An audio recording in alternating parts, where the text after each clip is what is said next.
Hi hello வணக்கம் மக்களே, இதுதான் கம்பேக்.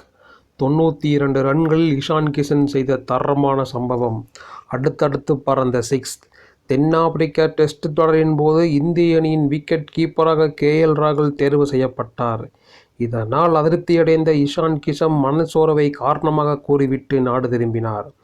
அது மட்டுமல்லாமல் கேப்டன் ரோஹித் சர்மாவுக்கு எதிரான நடவடிக்கைகளிலும் ஈடுபட்டதாக கூறப்படுகிறது. இதன் பின் இந்திய அணி நிர்வாகம் தரப்பில் ரஞ்சி டிராபி தொடரில் விளையாட அறிவுறுத்தப்பட்டது. ஆனால் இஷான் கிஷன் மறுத்துவிட்டு IPL தொடருக்கு தயாராகி வந்தார். இதன் காரணமாக BCCI ஒப்பந்தத்தில் இருந்து இஷான் கிஷன் அதிரடியாக நீக்கப்பட்டார். தொடர்ந்து ஜிம்பாப்வே T20 தொடர், இலங்கை ஒருநாள் மற்றும் T20 தொடரிலும் இஷான் கிஷன் தேர்வு செய்யப்படவில்லை. பின்னர் BCCI நிர்வாகிகளின் அட்வைஸ் காரணமாக உள்நாட்டு போட்டிகளில் விளையாட இஷான் கிஷன் ஒப்புக்கொண்டார். அதன் முதல் தொடராக புஜ்ஜிபாபு தொடரில் ஜார்க்கண்ட் அணியின் கேப்டனாக இஷான் கிஷன் களமிறங்கினார். மத்திய பிரதேச அணிக்கு எதிரான போட்டியில் ஜார்க்கண்ட் அணி விளையாடி வருகிறது.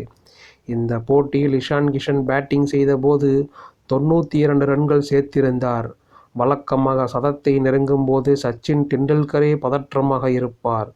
இந்த நிலையில் இஷான் கிஷன் அடுத்த 2 பந்துகளில் 2 சிக்ஸர்களை விளாசி சதத்தை எட்டினார்.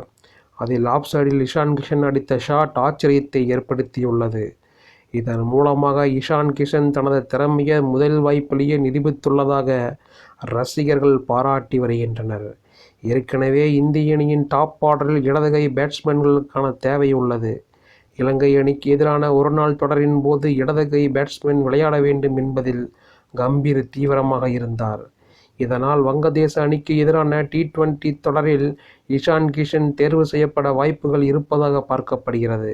கடந்த 8 மாதங்களாக இஷான் கிஷன் மோசமான பிரச்சனைகளை சந்தித்து வந்த நிலையில் இறுதியாக திறமையை நிரூபித்து அசத்தியுள்ளார் என்றே கூறலாம்.